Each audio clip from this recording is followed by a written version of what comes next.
Hai, Assalamualaikum dan salam sejahtera. Hari ini kita akan belajar tajuk sumber tenaga elektrik, Sains tahun 5. Mari belajar sains dengan Cikgu Azhar. Objektif kita hari ini adalah untuk memberikan contoh sumber yang dapat menghasilkan tenaga elektrik di persekitaran kita. Sumber tenaga elektrik. Memberi contoh sumber yang menghasilkan tenaga elektrik. Situasi yang pertama, perhatikan rajah yang diberikan di bawah. Mengapakah televisyen ini tidak dapat dihidupkan? Perhatikan rajah tersebut, televisyen ini tidak dapat dihidupkan. Ia dalam keadaan gelap. Perhatikan dan fikirkan, mengapakah ini berlaku? Dapatkah anda perhatikan bahawa plugnya tidak dipasangkan?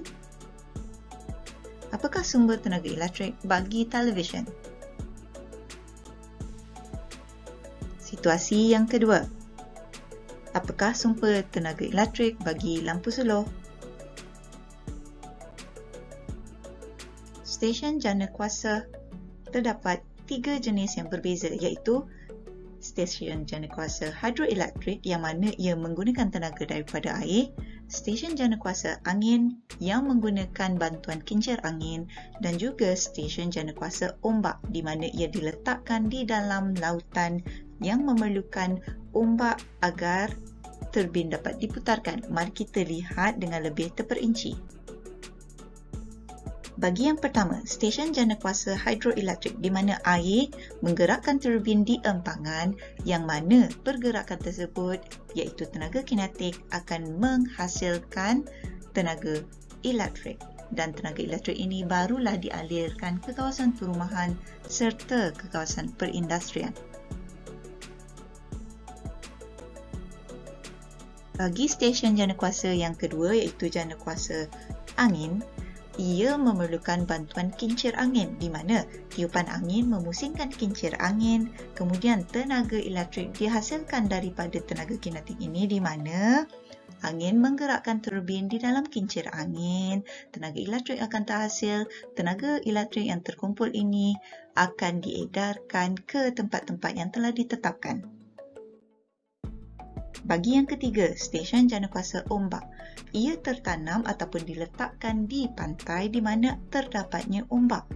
Oleh itu, ombak menggerakkan turbin di dalam laut di mana pergerakan ini akan menghasilkan tenaga elektrik di mana tenaga elektrik yang terkumpul akan dihantarkan ke tempat-tempat yang telah ditetapkan. Sumber yang kedua pula adalah sel suria. Ini adalah sumber tenaga elektrik yang dapat dihasilkan daripada bantuan sel suria yang memerlukan kehadiran cahaya matahari. Di sini tenaga suria ditukarkan kepada tenaga elektrik. Perhatikan contoh yang diberikan iaitu sel suria ataupun panel suria di atas bumbung rumah yang akan dapat menyerap tenaga suria daripada matahari dan menukarkan ia kepada elektrik.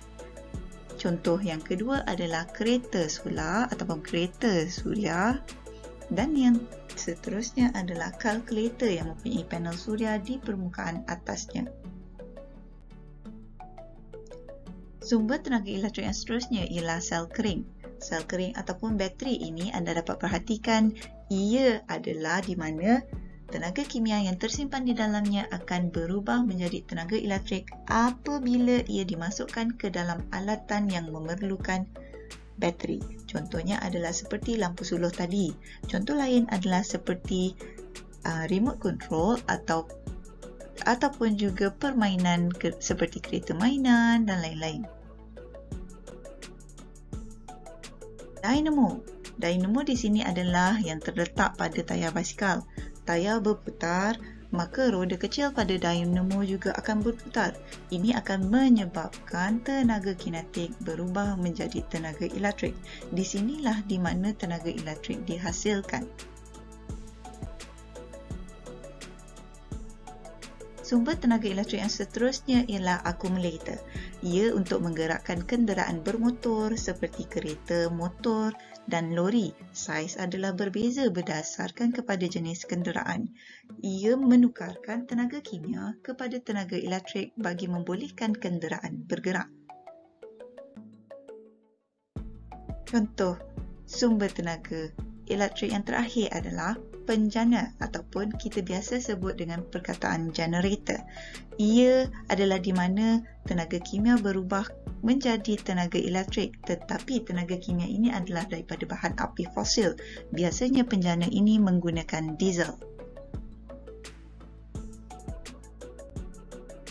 Rumusan kita untuk hari ini adalah sumber tenaga elektrik terdapat pada sel suria, sel kering, akumulator, dinamo, penjana dan juga 3 stesen jana kuasa ini iaitu jana kuasa hidroelektrik, stesen jana kuasa angin dan stesen jana kuasa ombak.